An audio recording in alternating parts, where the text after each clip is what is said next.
오늘 말씀의 제목은 인생은 위치와 방향이 결정합니다 라고 하는 제목으로 같이 말씀의 은혜를 받고자 합니다. 인생은 위치와 방향이 결정합니다. 예수님 오시기 이전에 그 유대 땅에서 어떤 일이 있었냐면요, 두 가지 현상이 있어요. 영적으로는 긴 침묵의 기간이 있었습니다. 그래서 그 시간을 우리가 암흑기라고 합니다. 암흑기라고 하는 의미는 뭐냐면요, 하나님의 어떠한 묵시와 하나님께서 하나님의 신탁을 수행할 어떤 선지자를 보내주지 않으셨기 때문에 그래요. 그 기간이 한 460년 되고요. 정치적으로 볼 때 그 시기는 어떤 시기냐면 구약 시대와 신약 시대를 연결하는 그 중간기에, 그래서 신구약 중간기 이런 말을 하고 합니다. 그 신구약 중간기에는 정치적으로 보면은 유대 사람들은 굉장히 고통받았어요. 자기들 상전이 계속 바뀌는 거예요. 한 번은 바벨론, 한 번은 페르시아, 한 번은 또 어디예요? 헬라, 그리고 이제 로마까지 상전이 계속 바뀌는 거예요. 400년간을 이렇게 살았어요. 이거 사람 못 살 짓이잖아요. 예수님 오시기 전에 일어나는 일입니다. 그러니까 이 사람들이 어떤 행동을 해요? 그 400년에 460년에 그 영적인 암흑기에 이 유대인들도 가만히 있었던 것이 아니에요. 바로 그 사람들은 우리가 왜 이렇게 되었나라고 보니까 우리가 결국은 하나님을 제대로 섬기지 못했다, 그런 결론을 얻었어요. 그럼 하나님을 제대로 섬기려면 어떻게 하느냐? 그러면 우리가 무너진 성을 다시 우리가 증축하고 다시 재건하고, 그리고 우리가 율법을 떠나 우리가 다시 율법대로 살고 회개하고, 이게 필요하다. 그래서 그런 신앙 회복 운동이 일어났어요. 그런 신앙 회복 운동의 결과 결국은 그때 하나의 굉장히 큰 결실을 쓴 게 뭐냐면 유대교라고 하는 종교가 그때 결성된 겁니다. 그전에는 유대교가 없었어요. 그냥 이 아브라함의 후예들, 그리고 모세의 후예들, 그 자기들만이 가지고 있는 경전과 자기들의 예배 예법을 가지고 지냈던 거예요. 필요가 없었어요. 그런데 워낙 400년간 이상 다른 외침을 받고 이렇게 고통을 겪다 보니까요, 이래서는 안 되겠다, 우리가 다시 영적으로 다시 무장하자고 해서 거기 생긴 게 바로 뭡니까? 바로 유대교라고 하는 종교가 세웠습니다. 그래서 지금 성경에 나오는 숫한 바리새파, 사두개파, 에세네파, 그리고 여심당까지 모든 종파들이 그때 나온 거예요. 유대교가 형성되면서 나왔고, 그다음에 또 하나, 그런 영적인 흐름과 달리 또 현실적인 운동도 일어났어요. 현실적인 운동은 뭡니까? 바로 독립하자. 왜 우리가 밥 세 끼 똑같이 먹고 왜 우리가 이렇게 살아야 되느냐? 무장 투쟁 운동이 일어난 겁니다. 그래서 많은 그 아주 뜨거운 분들에 의해서 막 독립 운동이 일어나서 결국은 마카비에 의해서 외세를 축출하고 자기들의 독립된 왕국을 결성했습니다. 그 왕조를 하스모니안 왕조로 하는데 그 왕조가 한 100여 년간 지속됐어요. 대단한 거죠. 그 외세를 물리치고. 그렇게 해서 그런 두 가지 흐름이 있었습니다. 그럴 때 그러면 하나님은 뭐하고 계셨어요? 하나님이 선택하신 백성이 그 땅에서 그렇게 지금 영적인 암흑기와 지금 현실적인 그런 외세의 침략으로 지금 이렇게 절절절 맬 때 하나님 뭐하고 계셨습니까? 하나님도 놀고만 계시지 않았어요. 하나님은요, 그 시기를 이미 하나님 700년 전에 이사야 선지자, 호세아 선지자를 통해서 예언하셨고, 그리고 가장 가까운 말라기 선지자를 통해서도 역사하셨어요. 예언하셨어요. 이사야 선지자를 통해서는 뭐라고 하셨습니까? 메시아를 보내주신다. 메시아가 너희들의 그 좀 아픔을 해결하고 너희들의 국권을 다시 회복시켜주며 너희들을 하나님 나라의 백성으로 만들어줄 거다라고 하는 분명한 메시아, 그런 대망사상을 이사야와 예레미야를 통해서 주셨고요. 그 다음에 뭐예요? 말라기를 통해서 뭘 주셨냐면, 구체적으로 이사야부터 말라기까지 300년이 지났어요. 말라기는 어떤 선지자냐면 구약의 마지막 선지자예요. 말라기를 통해서 구체적으로 준 메시아는 뭐냐면 바로 메시아 이전에 내가 한 종을 보내준다. 그 종이 나타나면 곧 메시아가 곧 오실 때를 알아라 하고 해서 그때 예언하는 것이 누구냐면 바로 엘리야를 보낸다고 예언했어요. 그 엘리야가 누구냐 하면 바로 세례 요한입니다. 그게 이제 그 말라기서 4장 5절 4장에서 나와 있는 말씀이에요. 그래서 그 엘리야를, 그래서 약속대로 엘리야가 온 거예요. 엘리야는 누굽니까? 신약의 엘리야는 바로 세례 요한이 온 거예요. 세례 요한이 와서, 세례 요한은 명문 거족 출신이에요. 아버지 제사장 집안이죠. 어머니 엘리자벳, 다 그 제사장 가문이고 명문 집안이에요. 이 명문 집안의 아이가 어떻게 돼요? 성령의 인도를 받고 보니까 자기의 사명을 깨달은 거잖아요. 자기의 위치와 자기의 방향이 새롭게 결정된 거잖아요. 그러니까 이분이 어떻게 돼요? 자기의 그 잘 사는 집에서 벗어나와서 광야로 들어갑니다. 그리고 뭐예요? 음식을 입는 것, 음식 이런 거 신경 안 써요. 그냥 눈에 띄는 것 주워 먹는 거예요. 그래서 메뚜기와 석청을 먹었다고 하는 의미는 뭡니까? 그냥 자기가 조리하지 않고 자기가 음식을 준비하지 않고 눈에 띄는 대로 주워 먹었다, 수렵 채취했다, 이렇게 그런 개념이에요. 그렇게 해서 살았어요. 그렇게 살다가 그 이제 세례요한과 예수님의 만남이 일어나잖아요. 그래서 세례요한이 광야에서 외치니까 드디어 구약을 연구한 많은 유대교 랍비들이 어떻게 돼? 야, 드디어 말라기에 예언된 그 엘리야가 왔구나. 그러면서 예루살렘부터 유대 땅에서 많은 사람들이 세례요한에게 나온 거예요. 야, 그 선지자가 맞다. 드디어 말라기 선지자가 400년 전에 예언한 그 선지자, 하나님 보내주는 제2의 엘리야, 이분이 맞구나 하고 막 몰린 거예요. 그때 한 명 갈릴리에서 오신 분이 바로 예수님이에요. 그때 예수님과 바로 세례요한이 만남이 이루어져요. 그래서 예수님이 세례요한으로부터 세례를 받고요. 그리고 나서 조금 있다가 어떻게 됩니까? 세례요한은 오늘 말씀처럼 세례요한이 잡혀요. 세례요한이 잡혀서 감옥에 들어갑니다. 세례요한이 잡혀서 감옥에 들어간다는 의미는 뭡니까? 그것은 바로 오늘 말씀은 요한에 잡힌 후부터 시작이 돼요. 요한에 잡힌 후라는 개념은 바로 이제 드디어 예수님의 공생애 중에서 드디어 본격적으로 십자가의 사역이 시작되었다라고 하는 의미예요. 예수님이 공생애 3년간 지속하시면서 계속 공생애가 있었죠. 공생애 공적인 활동을 하시면서요. 드디어 세례 요한이 감옥에 잡힌 후에 드디어 예수님이 십자가의 사역을 본격적으로 하신 거예요. 자, 그래서 예수님이 어떻습니까? 예수님이 그 당시에 그 예수님이 오시기 전까지 400년간의 그 암흑기, 묵시도 없어요. 그때는 또 어떤 거, 호세아 선지자 뭐라고 합니까? 지식도 없어요. 그 시기는 그런 거예요. 여러분, 세상에 지금 많은 분들이 저렇게 똑똑하고 우리보다 월등한 분들이 많잖아요. 그러나 영적으로 볼 때 세상에 뭐가 없어요? 두 가지가 없어요. 하나는 하나님 주신 묵시가 없고요. 또 하나는 뭡니까? 하나님에 대한 지식이 없어요. 세상에는요. 여러분, 세상이 우리보다 압도적이에요. 많은 분들이 세상을 얼마나 부러워하는지 몰라요. 왜 우리는 이렇게 가난합니까? 왜 우리는 이렇게 되는 게 없습니까? 왜 우리는 이렇게 세상 사람보다 부족합니까? 기도 많이 하시면서도 불구하고요, 기도 이루어지지 않는다고 이런 불평 많이 하셔요. 근데 보세요. 그런 거 물론 답답하긴 하지만 저들에게는요, 하나님 주신 묵시가 없고요. 하나님에 관한 지식이 없는 거예요. 그러니까 저런 거 아무리 쫓아가봐야 그 끝은 허망한 거예요. 보세요. 그분들의 끝 뭡니까? 그거 부럽습니까?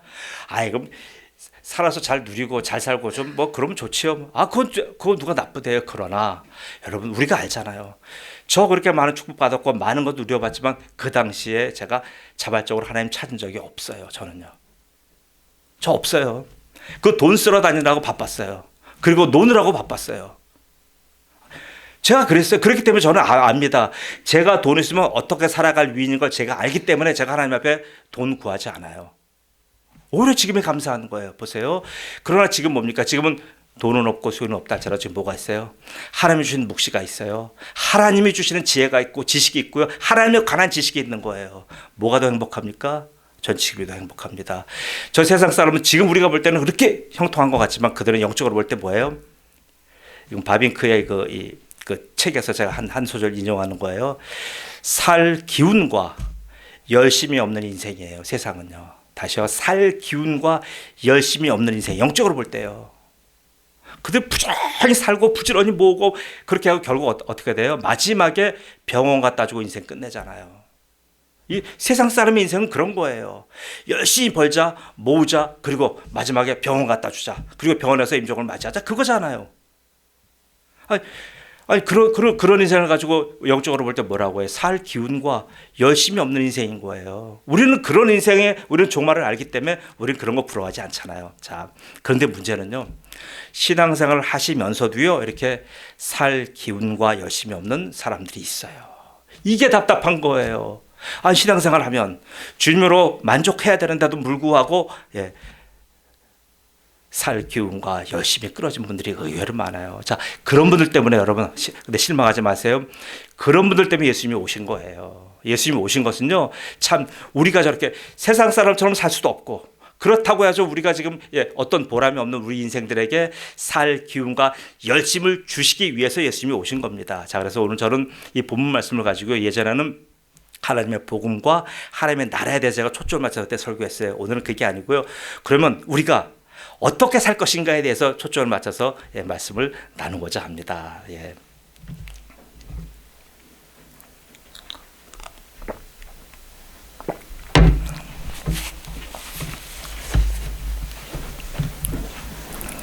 자, 메시아가 이 땅에 많은 메시아가 있었어요.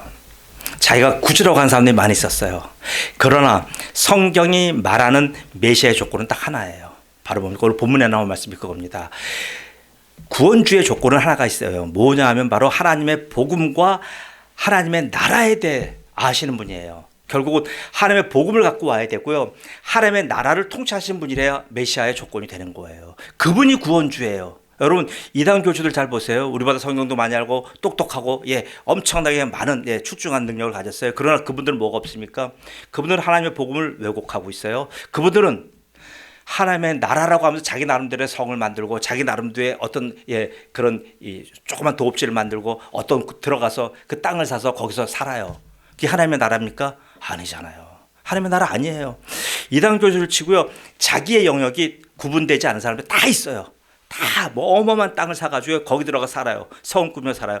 그러는 것은 뭐예요? 아방궁이지 하나님의 나라가 아니에요. 온갖 죄악과 타락이 살아가는 아방궁이지 하나님의 나라가 아닌 거예요. 그러니까 그건 틀린 거예요. 오직 구원주의 조건은 하나님의 복음을 가진 분이라야 되고 하나님의 나라를 통치하시는 분이라야 돼요. 그 조건에 맞는 분은 오직 예수님밖에 없어요. 믿으십니까? 아멘. 저는 이걸 믿습니다. 자, 그래서 그 예수님이 오셨어요. 예수님이 오시니까 이 땅이 어떻게 됩니까? 이 땅이 아주 너무나 이제 막 그 예수님을 보고요. 오히려 유대교를 간신히 만들어서 유대교를 가지고 있는 분들은 예수님을 보자마자 이 따뜻한 눈길도 안 줘요. 저 이상한 이단이 하나 나타났다 그런 거예요. 그러나 그 유대교에 눌려있던 많은 민중들, 유대교라고 하는 그 종교적인 계율 밖에 있었던 그런 많은 그 바닥의 인생들, 이 사람들이 열광하는 거예요. 왜요? 유대교는 뭡니까? 유대교는 어떤 조건이 된 사람들만 들어가요. 회당에 아무나 못 들어가요. 성전은 더해요. 그러나 예수님 뭐예요? 예수님을 따라갔던 분은 어떤 분들이에요? 사회 계층 구조에서 제일 바닥층에 있는 분들이잖아요. 성전 밖에 사람들이잖아요. 아프고 지치고 외로운 분들, 다리 저는 분들, 맹인들, 뭐 중풍병자들, 별의별 분들이 다 있잖아요. 그런 분들의 친구가 예수님이잖아요. 그런 분들이 예수님 보고 다 예수님께 왔어요. 자, 그래서 예수님은요, 자 보세요. 왜 예수님 우리가 보실 때 그렇게 해서 그분들 예수님 만났습니다. 자, 만났어요. 자, 예수님 만나는 것 신앙생활에 굉장히 중요해요. 그런데 그게 다가 아니에요. 예수님 만난 거에 만족한다고 한다면요, 그게 문제가 됩니다. 예수님 만난 거는요, 바로 신앙생활에 첫 출발했다는 얘기예요. 이제 학교에 입학한 거예요. 근데 많은 분들이 의외로 착각해요. 한때 성령의 체험을 하고 어떤 구원의 확신이 있고 놀랄만한 영적인 체험을 하고 나갔고요. 거기에 만족한 나머지 의외로 교회 생활을 등한 사람들이 의외로 많아요. 의외로 많아요. 아까 제가 기도했잖아요. 생태계입니다. 이 생태계 안에서 있을 때 우리 건강한 거죠. 생태계 밖에 벗어나 보세요. 그분 혼자 살아갑니까? 못 살아가요. 신앙은요, 생태계예요. 건강한 영적 생태계인 거예요. 영적 생태계 안에 있어야 왜요? 성령께서 이 성소를 통해서 주시는 생수의 강이 넘쳐나는 것, 그거 받아 먹어야 살아요. 나무도 풀도 꽃도 전부 다 그건 먹어야 사는 거예요.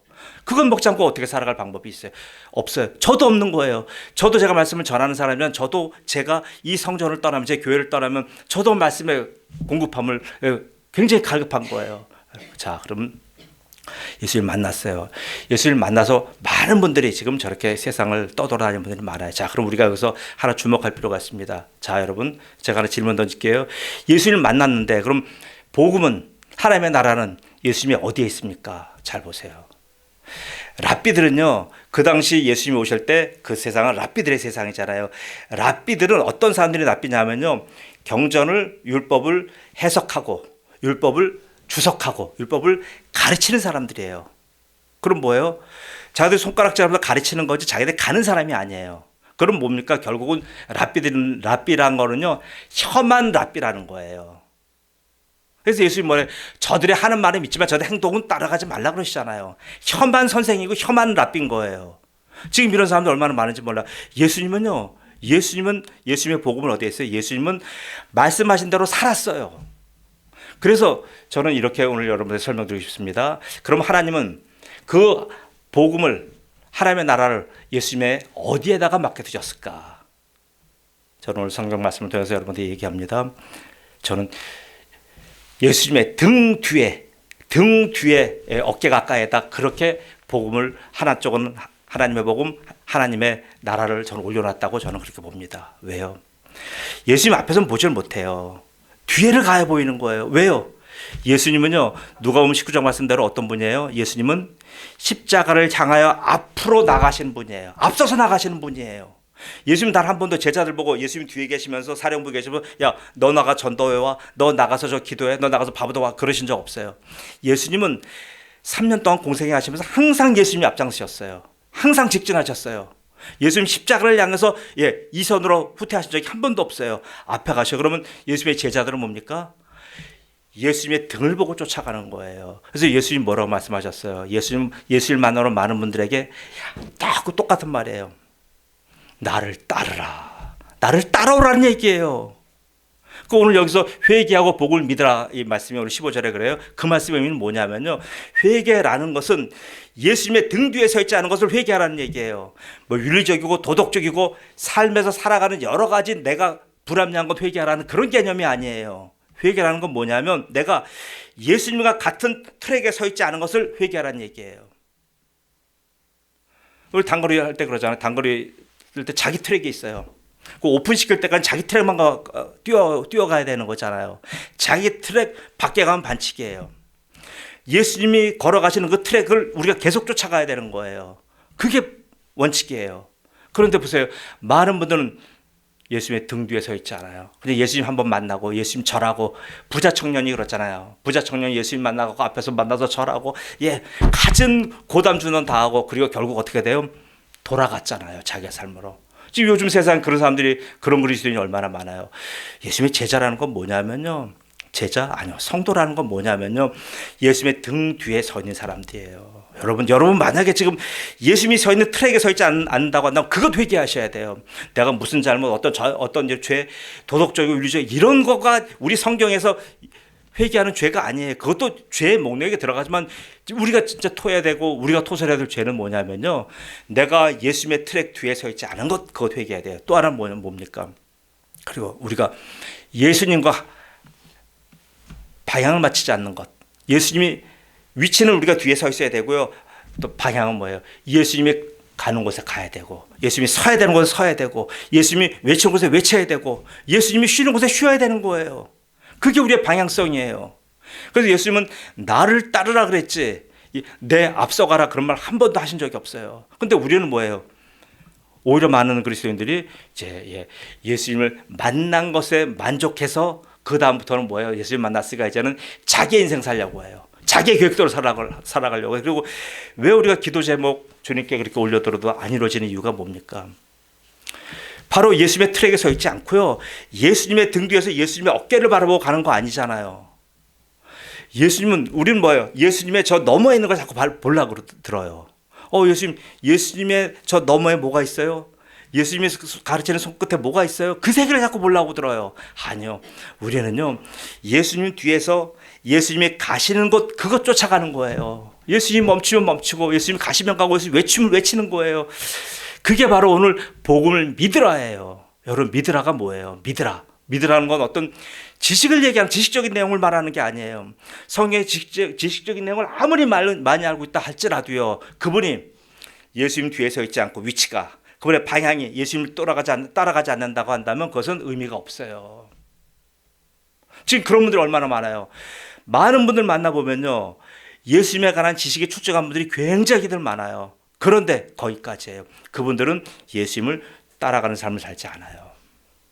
성도라는 건 뭡니까? 성도라는 건 딱 하나예요. 예수님을 따라가는 사람입니다. 여러분, 예수님을 따라가는 것은 보세요. 그러니까 왜 매주마다 여러분 예배를 제가 참석을 권유하는 이유가 뭡니까? 그리고 한번 이렇게 한 주 빠지시면 제가 왜 가슴 아파서 기도하고 하는 이유가 뭡니까? 예수님을 따라가는 길, 예수님을 뒤에서 서 있어야 되는 위치, 거기에 없어서 그렇잖아요. 근데 본인들은 몰라요. 본인들은 그러면서 하는 얘기가, 왜 기도가 이렇게 안 이루어져요, 목사님? 왜 이렇게 내가 이것저것 기도 제목 많은데 그렇게 외쳐도 왜 기도가 안 이루어지는 거예요? 그런 얘기예요. 지금 그러면 저는 묻습니다. 성도님 위치가 어디예요? 성도님의 방향은 지금 어디입니까? 그런 거는 관심이 없어요.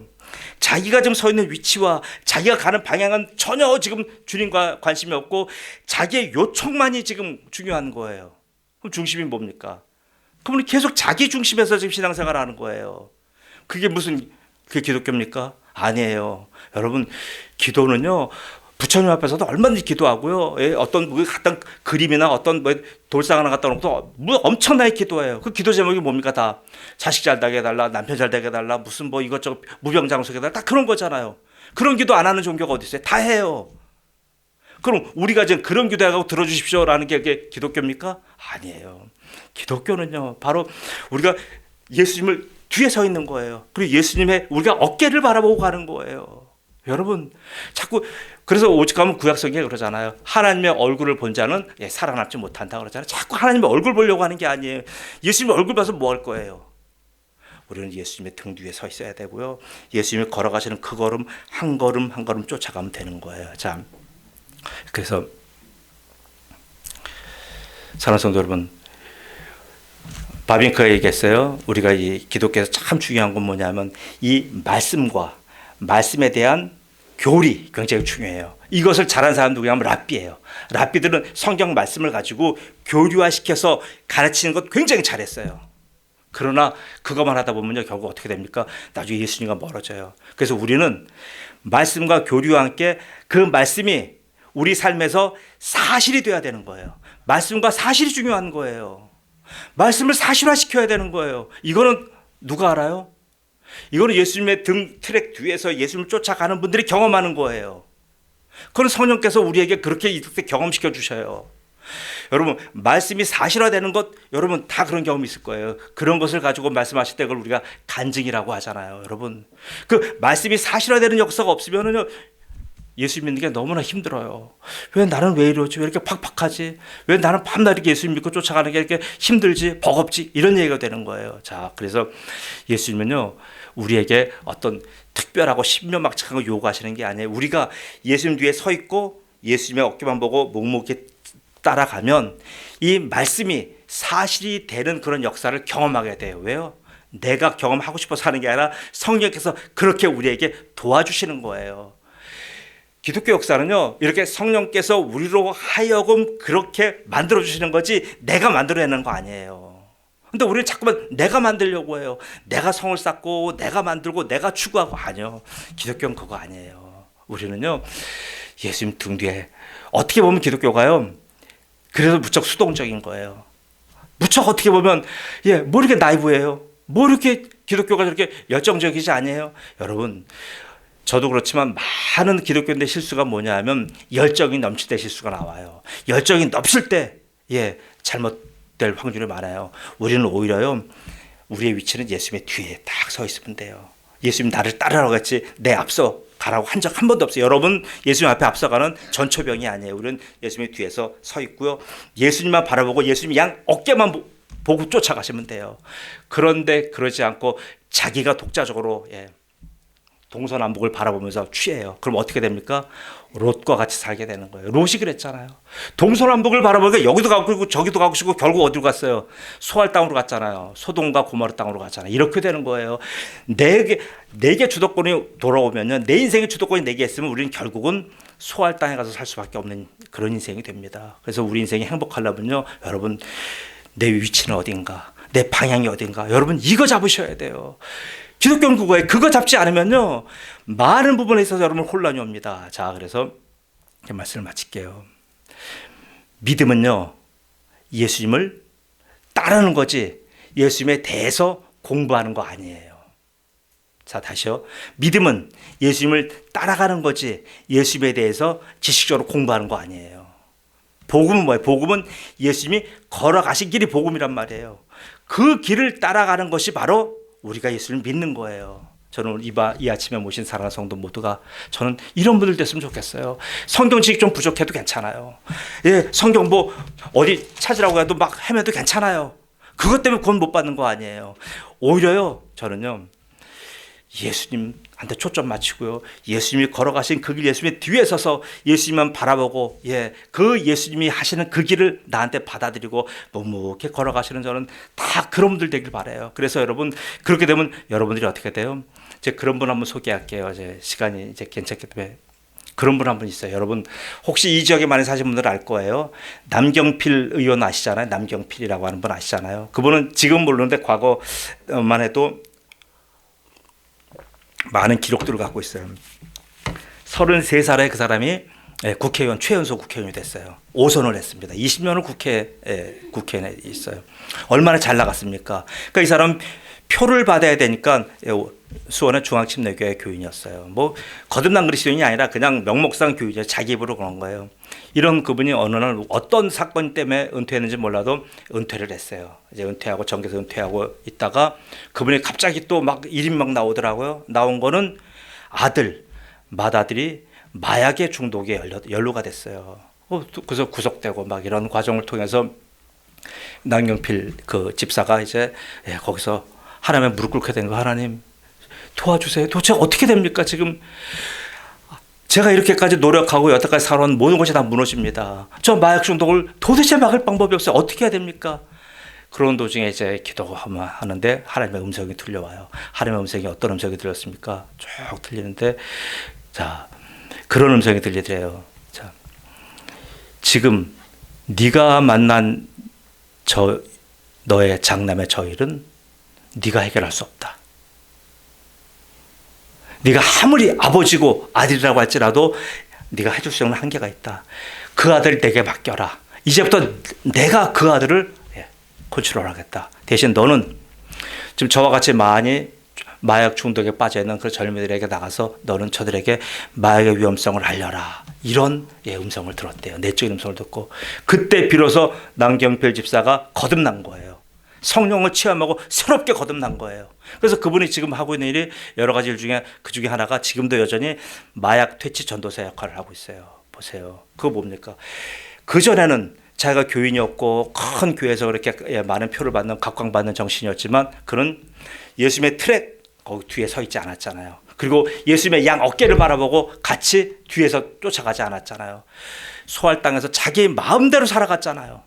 동서남북을 바라보면서 자기의 식견과 자기의 정치적인 야망을 성취하기 위해서 그렇게 살았잖아요. 그 결과가 어떻게 됩니까? 가정이 피폐해졌고 장남이 감옥에 들락날락거렸고 자기의 집안이 그렇게 힘들어졌잖아요. 그러니까 무슨 의미가 있습니까? 그래서 자기가 거기서 내려놓은 거예요. 여러분, 이게 바로 여러분, 우리가 예수님 때문에 내가 지금 교회 나왔다, 어느 교회 소속이 되었다, 내가 교회에서 어떤 직분을 받았다, 이거 하나도 중요한 거 아니에요. 교회에서 장로 되면 뭐 할 거고 목사 되면 뭐 할 거예요. 예수님의 트랙 밖에 서 있고 예수님을 바라보지 않고 자기 멋대로 살아가는 인생 무슨 의미가 있어요? 저는 사랑하는 성도 모두가요, 저는 바보 같아도 좋고요, 세상에서 그리스도인으로서 우리가 살아가는 데 있어서 여러 가지 많은 손해를 봐도 상관없어요. 여러분은 오직 예수님의 뒤에서 위치하세요. 그리고 예수님이 걸어가실 때 그 양 어깨를 바라보시고요, 예수님이 멈출 때 멈추시고 앞서가시는 예수님과 함께 뒤에서 이렇게 쫓아가시는, 붙잡다, 성경에서 붙잡다란 말을 말해요. 그런 성도 되시길 우리 구주 예수 그리스도의 이름으로 축복합니다. 아멘. 기도합니다. 아버지 하나님, 은혜 감사합니다. 예수님이 만나주신 분들이 너무나 많이 있습니다. 그분들은 아예 감격을 하고 예수님이 만난 기쁨 때문에 아버지 하나님 그들은 삶이 변화되었습니다. 그러나 반면에 그렇게 예수님을 만났던 분들이 많은데도 불구하고 그들이 지금 전부 다 하나님 주님의 몸된 교회에 담겨져 있지 않는 것을 발견합니다. 의외로 많은 숫자가 이단들에 가 있고 많은 숫자가 지금 교회에 나오지 않고 세상에서 유리방황하고 있습니다. 아버지 하나님, 그 이유가 어디에 있습니까? 아버지 하나님, 저들은 분명히 예수님 만난 것은 사실이고 예수님 만났기 때문에 인생이 변하는 것은 사실이지만 결국은 인생의 주권을 자기가 가지고 자기가 아버지 하나님 모든 인생을 컨트롤합니다. 그러다 보니까 사방 사주가 잘 보이는 그런 곳에 가 있습니다. 바로 그런 곳이 소할 땅이며 그런 곳에서 지금 자기가 인생의 주도권을 잡고 인생을 뭘 해보겠다고 그렇게 지금 걸어갑니다. 그러나 아버지 하나님, 성경은 분명히 얘기합니다. 회개하는 것은 바로 예수님의 있으라고 하는 위치에 있지 않은 것을 회개하라고 말씀하셨고, 복을 믿으라고 하신 것은 복음 대신 예수님이 걸어가신 그 길, 예수님이 행하시는 그것을 뒤에서 보고 묵묵히 쫓아오라가는 아버지는 그 말씀인 것을 고백할 때 그분들이 얼마나 성경과 상관없는 삶을 사는지 오늘 똑똑히 보았습니다. 아버지 하나님, 지금 오늘 이 자리에 모인 사랑하는 주의 성도들 모두가 하나님, 우리는 세상에서 좀 모질러도 괜찮고 세상에서 좀 여러 가지 망가 떨어져도 괜찮고 아버지 하나님, 저들과 경쟁해서 우리가 여러 가지 처져도 괜찮은데 아버지 하나님, 우리가 오직 예수님의 뒤에 서 있는 위치는 잃어버리지 않게 도와주옵소서. 그리고 항상 시야를 예수님께 맞춰서 예수님이 걸어가시는 것, 앞서가시는 예수님을 놓치지 않고 묵묵히 붙쫓아가는 성도들 다 되도록 축복하여 주옵소서. 감사하며 예수님의 이름으로 기도드리옵나이다. 아멘.